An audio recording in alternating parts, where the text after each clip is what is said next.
Y les decía, desde el manejo del dolor es primero importante entender qué es lo que significa dolor. Después de varios consensos, pues al dolor se lo define como una experiencia, es una experiencia de percepción, es decir, es una experiencia sensorial y emocional. Indudablemente esta es desagradable y está asociada a algún daño potencial o algún daño real. Y cuando decimos que es una experiencia sensorial y emocional, vamos a ver que están involucradas un montón de espacios propios del ser humano. Por lo tanto, los pacientes que cursan dolor son pacientes que van a tener alteraciones de su comportamiento, alteraciones motoras, alteraciones en la capacidad de discriminar cómo es esta sensación, alteraciones cognitivas. No siempre es muy fácil evaluar dolor, sobre todo cuando tenemos pacientes adultos mayores con algún trastorno cognitivo, pero es muy importante también las alteraciones emocionales. ¿Por qué? Porque el dolor, cuando tenemos dolores crónicos o un dolor severo, trae consigo muchísimas pérdidas. Son pacientes que no pueden compartir sus espacios, hay pérdidas familiares, hay aislamiento social, hay pérdidas físicas, porque las enfermedades van provocando cambios en la estructura muscular, en el rostro, en las fascias, en la capacidad de transmitir, y también hay pérdidas a nivel cultural. ¿Por qué es importante el dolor? Porque las estadísticas nos dicen, tanto a emergencias como a la consulta externa, es la principal causa de consulta. Porque muchas veces el dolor está asociado a un sinnúmero de comorbilidades previas e indudablemente porque afecta la calidad de vida, porque son pacientes que muchas veces no pueden realizar su actividad laboral y por ende traerán pérdidas también económicas. ¿Qué pasa como equipo? ¿Qué nos pasa como equipo a nivel sanitario? Y cuando hablamos de equipo, no únicamente hablamos del médico, hablamos del trabajo que ustedes hacen desde la enfermería y también desde la parte de auxiliares de enfermería. Nos es preocupante, nos estresa, nos agobia. Y muchas veces nos hemos identificado con pacientes que durante una estancia hospitalaria cursan con dolor y no siempre es adecuadamente controlado o no siempre es adecuadamente identificado. Se ha visto que pacientes hospitalizados, hasta el 90% de ellos llegan a presentar dolor tanto en unidades de una hospitalización clínica como en unidades de terapia intensiva. En nuestra población particular, en pacientes oncológicos, ¿qué es lo que sucede? Muchas veces el dolor es la primera alerta, es la primera alarma de que algo está pasando con una enfermedad, con la presencia nueva de una enfermedad o con la progresión de la enfermedad. Ocasionalmente y con frecuencia también el dolor está en relación con tratamientos de quimioterapia, de radioterapia, con procesos quirúrgicos. De hecho, el 78 o hasta el 78% de los pacientes cursan con dolor durante sus tratamientos por su enfermedad de base, sea por quimioterapia, por radioterapia o después de los eventos quirúrgicos. Y adicional a esto, hay que sumar que no simplemente al dolor, el dolor viene solo, el dolor se acompaña de otras molestias, náusea, vómito, estreñimiento. Cuando hablamos de enfermedades avanzadas, el dolor llega a tener una prevalencia de hasta el 80%. Son estadísticas para nada despreciables. ¿Y qué pasa con los pacientes que son catalogados como supervivientes del cáncer? Hasta un tercio, es decir, de cada 10 pacientes, hasta 3 pacientes presentan dolor. No obstante, hay pacientes que cursan con dolor durante todo su proceso de enfermedad, es decir, son pacientes que tienen un dolor ya crónico. ¿Tiene que ver o tiene relación con el sufrimiento? Pues sí. ¿Por qué? Porque el dolor trae consigo ansiedad, tristeza, angustia, desolación, soledad. ¿Por qué? Porque el dolor implica para el paciente una amenaza.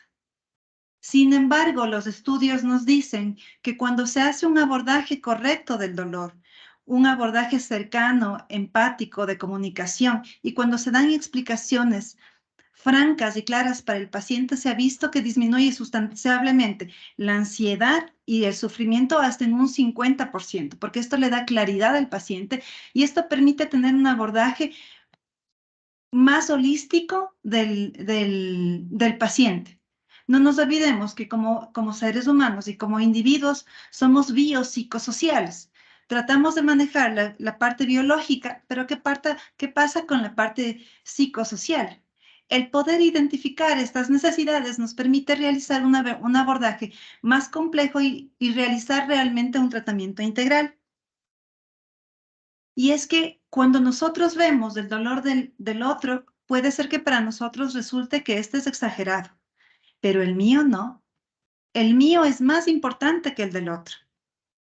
Por lo tanto, el dolor tiene una implicidad con la situación emocional, con el miedo que los pacientes están cursando. Para cada persona, el dolor tiene un significado, tiene una relevancia y tiene una representación. A veces a veces el dolor también tiene un nombre. Requiere ser explicado, porque esto nos permite manejar la ansiedad. Por lo tanto, dolor y sufrimiento son bidireccionales. El uno va, el otro viene y viceversa. ¿Qué puede afectar que toleremos de mejor o peor forma el dolor? Se dice que influye en que tengamos una mayor percepción del dolor, el estado emocional, la falta de sueño o el que no podamos dormir, la fatiga, el cansancio, la ansiedad, el miedo, la ira. Y hablábamos de las pérdidas que provoca, porque las pérdidas sociales, la interrelación que pueda tener el paciente se pierde, por lo tanto hay aburrimiento importante, hay tristeza, son pacientes que se vuelven introvertidos, pero también son pacientes que sufren de un abandono social importante. Es decir, está en un aislamiento emocional completo, que ayuda a que este dolor sea mejor controlado, que el resto de síntomas que puedan estar acompañándolo estén mejor controlados, que pueda descansar mejor, que tenga horas de sueño reparador realmente, que tenga algún tipo de asistencia adicional, además del tratamiento farmacológico. Se pueden añadir las terapias no farmacológicas y dentro de estas están la fisioterapia, terapias de tipo ocupacional también, que podamos quizá dar una causa y un origen a esto que está provocando el dolor, que nuestra relación como equipo, todos, sea un poco más empática, más dinámica, que ejerzamos una función también de acompañamiento, porque eso le va a brindar quizá un mejor ánimo, que podamos comprender lo que para este paciente significa el tener dolor, porque el tener dolor a lo mejor significa dejar de compartir con sus nietos, con sus hijos, dejar de asistir a aquellas cosas que departe generalmente con la familia. Entonces, cuando esto sucede, este paciente socialmente está incluido. ¿Qué pasa? Las emociones mejoran, las emociones son alentadas. ¿Y cómo es que se da el dolor? El dolor es un mecanismo muy complejo. El dolor es un mecanismo en el que se ven involucradas, como ustedes pueden ver aquí, una serie de estructuras. Y esta serie de estructuras van desde la capacidad que podemos tener en nuestra piel de percibir temperatura, calor, frío, pinchazo, comezón. Estas sensaciones que son percibidas en unos receptores que están en la pielcita son llevadas hasta esta estructura que es la médula ósea, hasta esta parte que son las astas dorsales. Por otra serie de vías, estas sensaciones son transferidas hacia el cerebro, hacia estructuras como el tálamo y la corteza. Allí se dan o allí es posible que se tenga toda esta percepción. Además, no solamente interfieren esta serie de conductos o de cables eléctricos. A nivel cerebral hay una serie de sustancias que van a hacer que la sensación del dolor sea más profusa o que sea percibida como dolor, como quemazón, como irritación. De tal forma que al dolor lo podemos clasificar. ¿Y cómo lo podemos clasificar? Una de ellas es por tiempo, agudo o crónico. El dolor crónico será aquel dolor que dura más de 3 meses. Pero ¿cuáles son las diferencias entre ambas? Que nosotros, cuando hablamos de dolor agudo, como ustedes lo ven, probablemente tiene más bien relación como un síntoma, es decir, me está dando un aviso de que algo está pasando. Por lo tanto, el dolor se convierte en un protector. Cuando es crónico, no.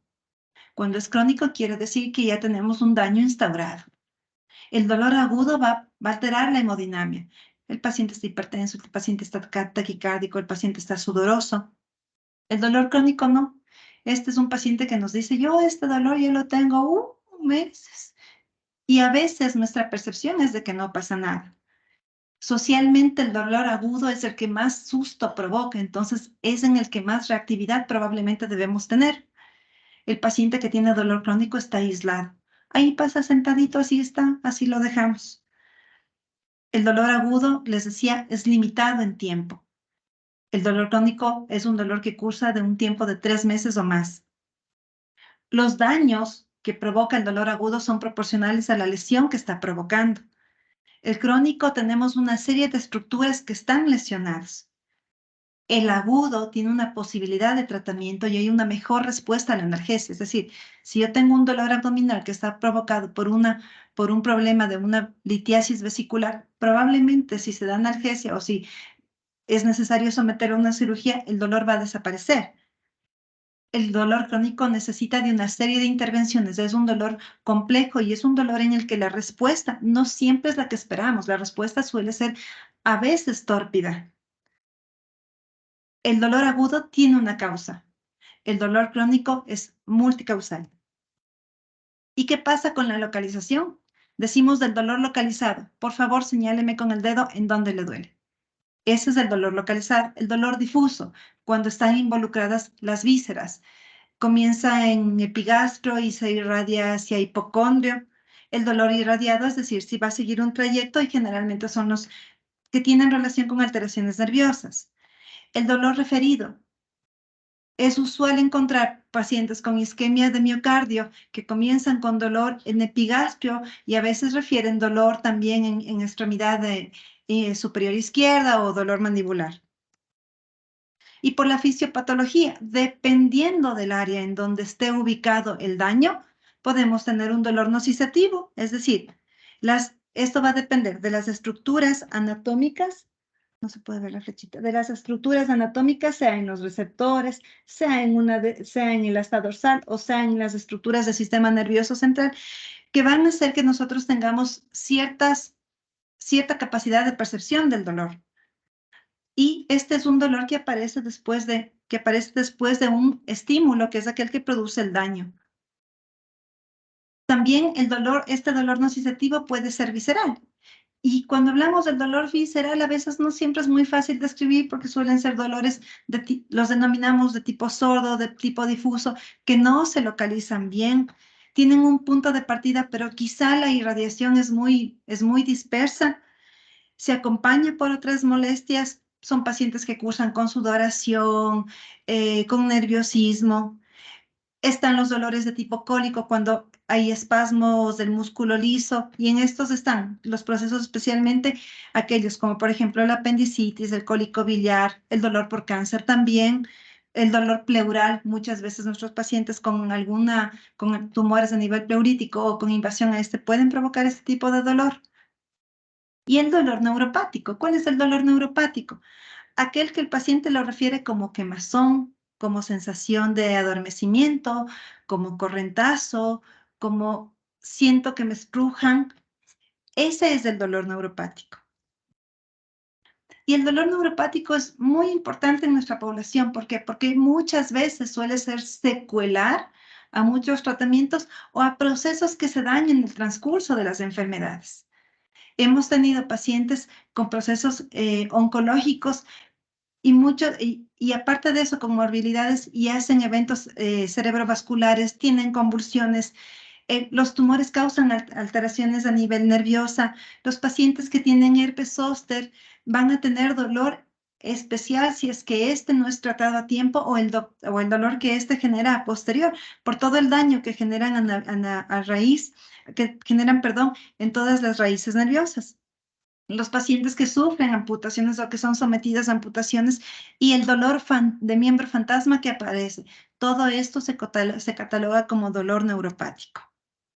¿Cuál es la diferencia entre el uno y el otro? Sabemos que en el dolor nociceptivo, el primero del que les había hablado, hay una lesión o hay una estructura en el sitio en donde yo percibo que no funciona adecuadamente. El dolor neuropático es como un chispazo que se da,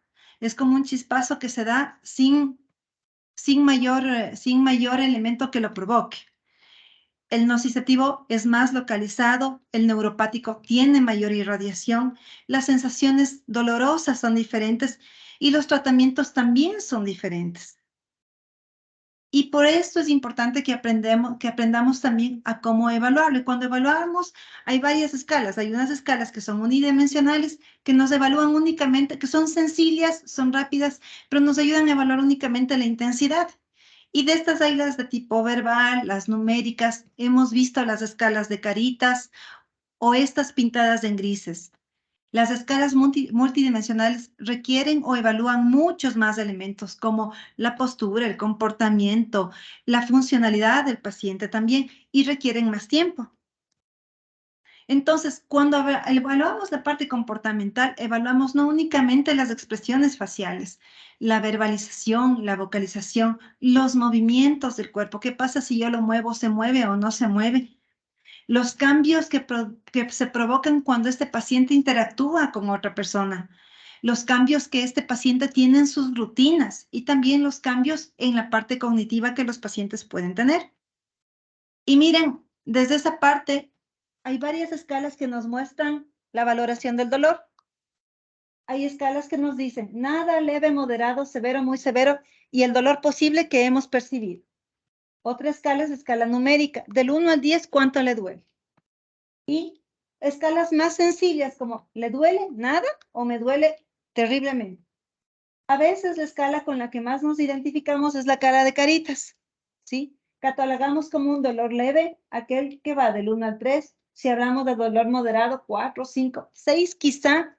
Pero si hablamos de un dolor severo, probablemente este paciente es el que nos dice, estoy entre esta y esta carita.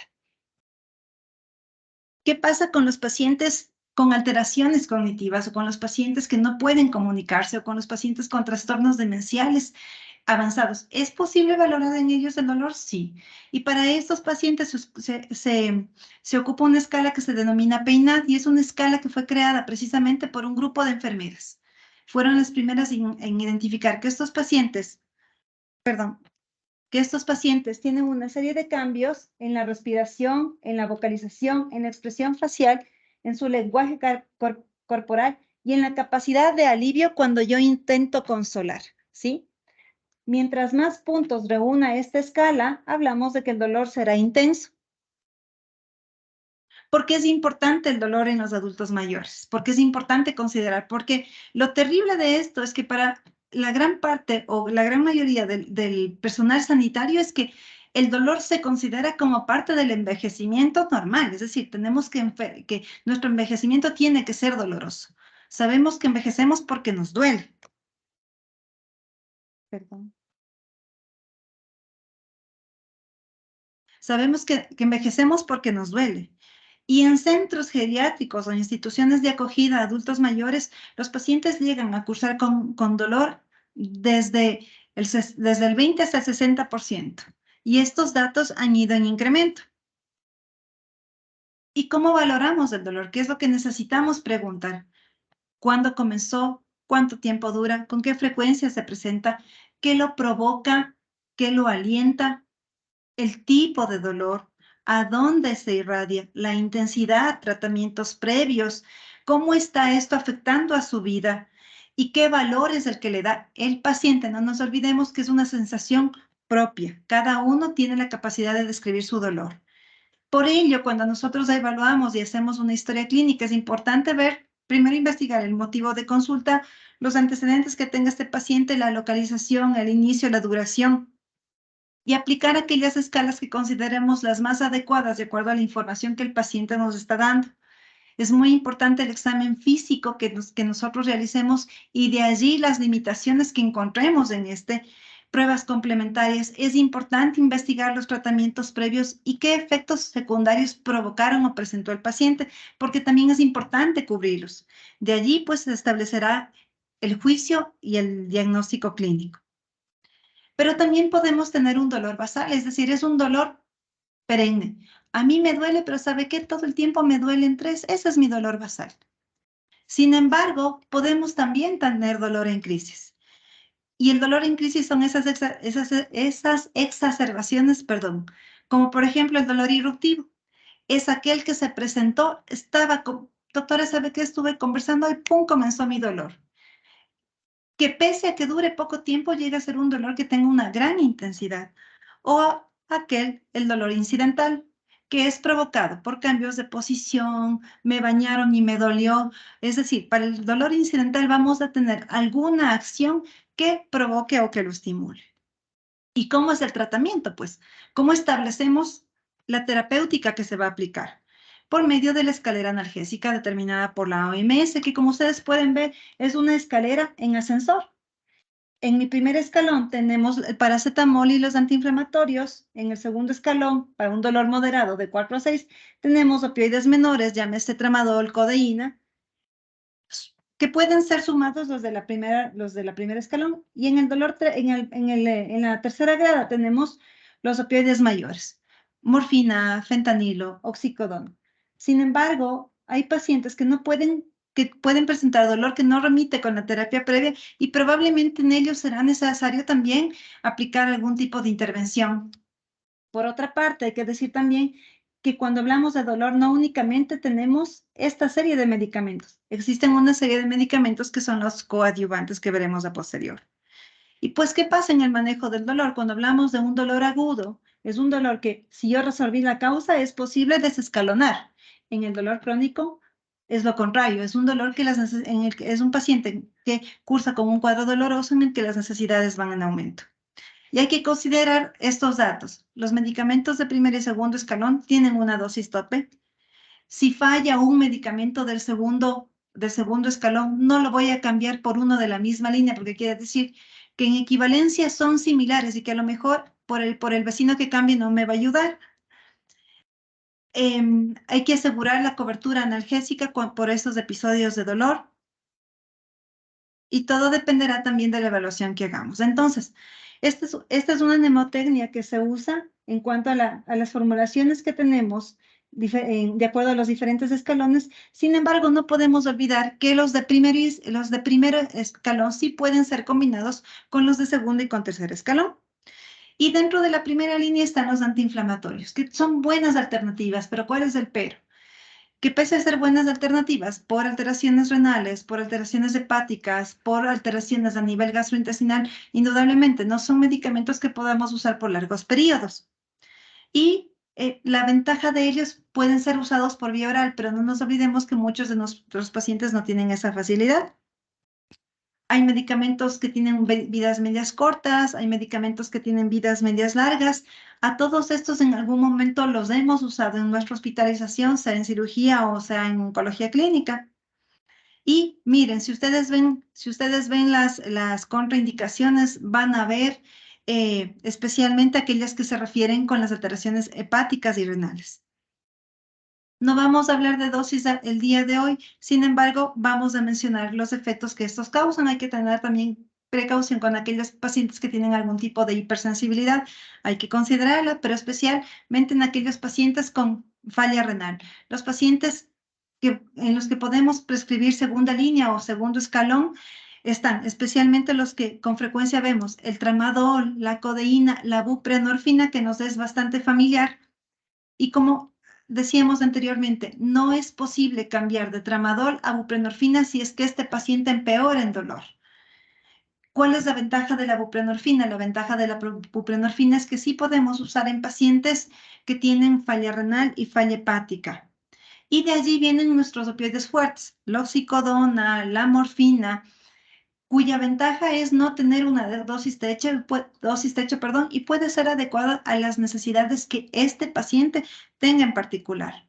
Algo que hay que decir es que no nos olvidemos que la terapia de dolor es multimodal y es individualizada. No existe una regla o un esquema como la dosis de antibiótico que yo pueda aplicar a todos los pacientes. Hay que evaluar todas las condiciones con las que estos pacientes tienen. ¿Y qué pasa con los niños? Se maneja también una escala, pero si ustedes se fijan, esta escala únicamente tiene 2 grados. La primera con el paracetamol y los AINES, y la segunda va directamente a los medicamentos de tercer escalón, porque por varios, fisiológicamente, por maduración hepática, estos pacientes no son capaces de manejar, o su hígado no es capaz de manejar de forma adecuada los medicamentos de segundo escalón, como son el tramadol. ¿Y cómo manejamos el dolor neuropático? Les decíamos, el manejo es multimodal, es decir, las herramientas suelen ser diferentes. Y la literatura nos habla de varios medicamentos. En primer escalón se pueden usar los antiepilépticos, los antidepresivos. En este grupo están los gabapentinoides, sea gabapentina, pregabalina, amitriptilina, que no son frecuentes. Y de acuerdo a las necesidades o al dolor o a la intensidad del dolor que el paciente refiera, podemos sumar algunos de ellos. Sin embargo, de igual forma, si es que existe algo que el medicamento no logre controlar, están indicadas las técnicas analgésicas, como por ejemplo los bloqueos. También a esto tenemos que sumar que no únicamente se usan este grupo de medicamentos, también es necesario combinarlos con opioides, ¿sí? Y también está para nosotros conocidos los parches de lidocaína, los parches de lidocaína especialmente cuando tenemos un dolor neuropático de tipo localizado. Entonces, miren, la evaluación del dolor es compleja, pero depende de nosotros que sea completa. Por lo tanto, hay pacientes que nos dicen, lo único que quisiera es morirme porque no soporto el dolor. Si es que está en nosotros hacer una evaluación completa, ser observadores, muchas veces las compañeras de enfermería ven cosas que nosotros no y son nuestros primeros informantes. El peor dolor no es el que mata, sino el que quita las ganas de vivir. Muchas gracias.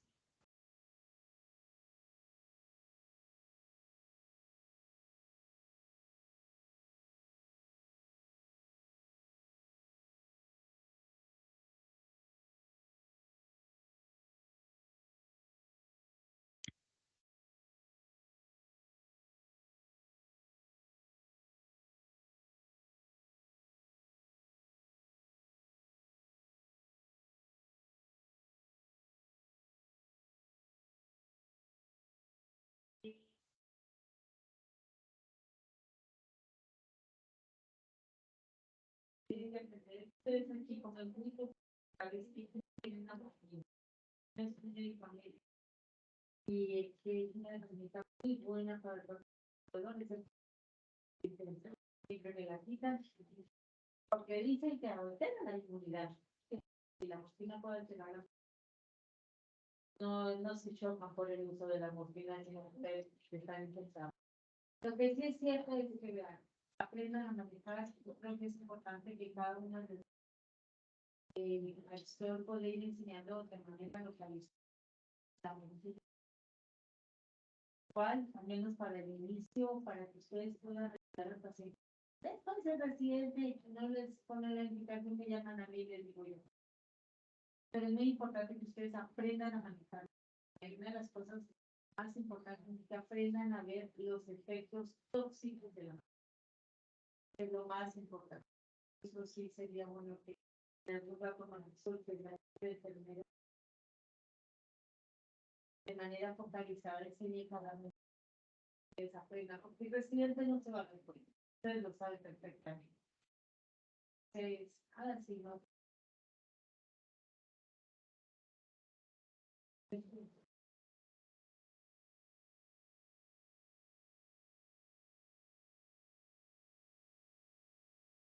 Buenos días, agradecemos la participación de la doctora Gaby Moya y también las palabras de la doctora Cervantes.